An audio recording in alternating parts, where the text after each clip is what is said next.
مسلم شریف کی روایت ہے، ابو داؤد میں بھی آئی ہے، ارباز بن ساریہ جناب جابر روایت کرتے ہیں کہ نبی علیہ الصلوۃ والسلام اپنے خطبے میں فرمایا کرتے تھے وَإِيَّاكُمْ وَمُحْدَثَاتِ الْأُمُورِ، کہ لوگوں دین میں نئے نئے کام نکالنے سے دور رہنا، نئے نئے کاموں پہ عمل نہ کرنا۔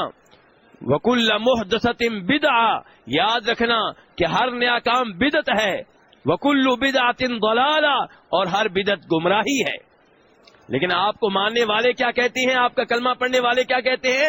رسول کہے کہ ہر بدعت گمراہی ہے، آپ کو ماننے والے کہتے ہیں نہیں یہ بدعت حسنہ ہے۔ نبی علیہ الصلوۃ والسلام کہہ رہے ہر بدعت گمراہی ہے، آپ کو ماننے والا کہتا نہیں جس بدعت کو ہمارے مولوی صاحبان نے، ہمارے مسلک کے علماء کرام نے جائز قرار دیا وہ بدعت حسنہ ہے، وہ چلے گی۔ چور راستے دین میں تلاش کر رکھے ہیں اور کلمہ آپ کا پڑا ہوا ہے۔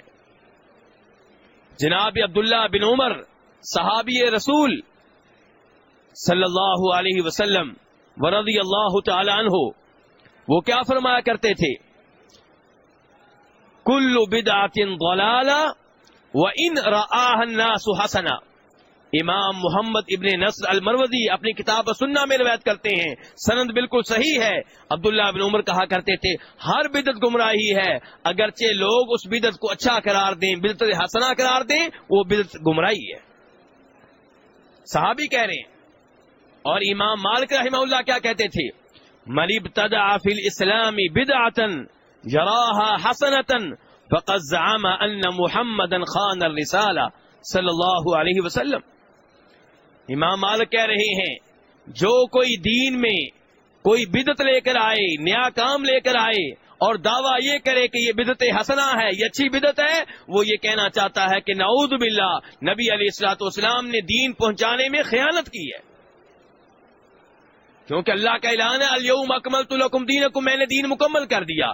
مکمل دین میں خیر کے، عبادت کے سارے کام بتا دیے گئے، اب ایک نیا کام یہ لے کر آیا ہے جس کو اللہ کے رسول نے نہیں بتایا، کہتا ہے یہ اچھا کام ہے، اللہ نے کہہ دیا کہ میں نے اچھے کام سارے بتا دیے، یہ کہہ رہا ہے کہ یہ اچھا کام ہے، اللہ کے رسول نے نہیں بتایا، اس کا مطلب یہ ہے امام مالک کہہ رہے ہیں کہ نعوذ باللہ گڑبڑ پھر اللہ کے رسول سے ہوئی ہے،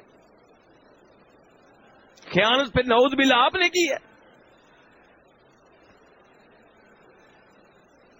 میرے بھائیو شراب پینا جرم ہے لیکن بدعت نہیں ہے، صاف صاف گناہ ہے۔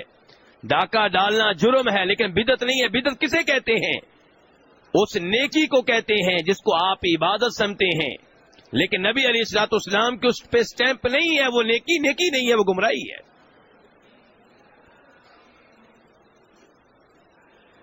ایسی بدعتیں، ایسی گمراہیاں ہمارے معاشرے میں عام ہیں۔ کہیں پہ 11ویں شریف کے نام پہ، کہیں پہ 27 رجب کے نام پہ، کہیں عید میلاد النبی صلی اللہ علیہ وسلم کے نام پہ، کہیں تیجا، 7واں، 40واں برسی عرس، 22 رجب کے کنڈے، اور بہت سی ایسی بدعتیں ہیں جن کو آپ اس لیے درست سمجھتے ہیں کہ یہ ہمارے مسلک کے علماء کرام کہتے ہیں ٹھیک ہے، یہ عجیب دلیل ہے۔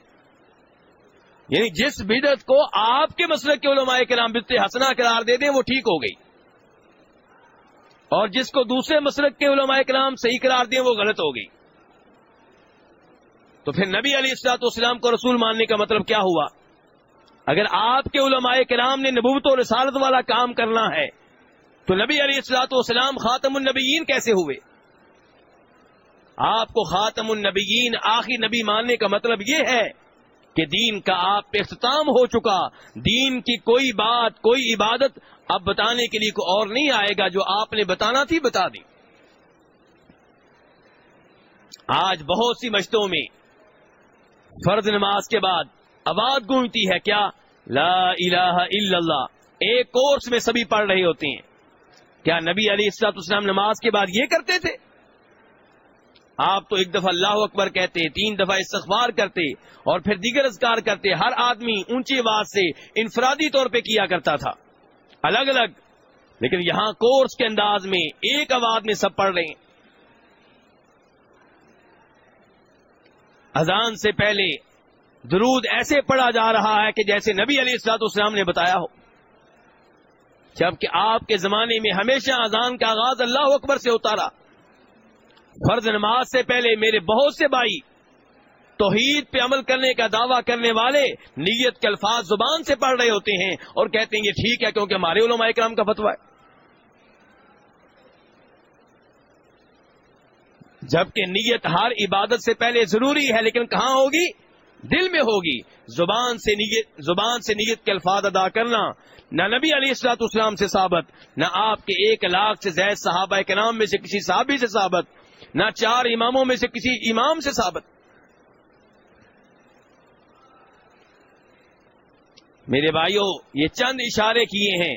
بدعات اتنی ہیں کہ سب کا نام لینا ممکن نہیں ہے. اسی لیے نبی علیہ الصلوۃ والسلام نے نام لے کر ہر بدعت کو غلط قرار نہیں دیا. آپ نے ایک قانون دے دیا، ایک اصول دے دیا کہ من احدث فی امرنا ھذا ما لیس منہ فہو رد. جو بھی ہمارے اس دین میں نیا کام نکالے وہ نیا کام کیا ہے؟ ریجیکٹ ہے، ناقابل قبول ہے. اب بدعتیں قیامت تک نئی سے نئی ایجاد ہوتی رہیں گی. یہی ایک حدیث جو ہے ان کے رد کے لیے، ان کی مذمت کے لیے کافی ہے.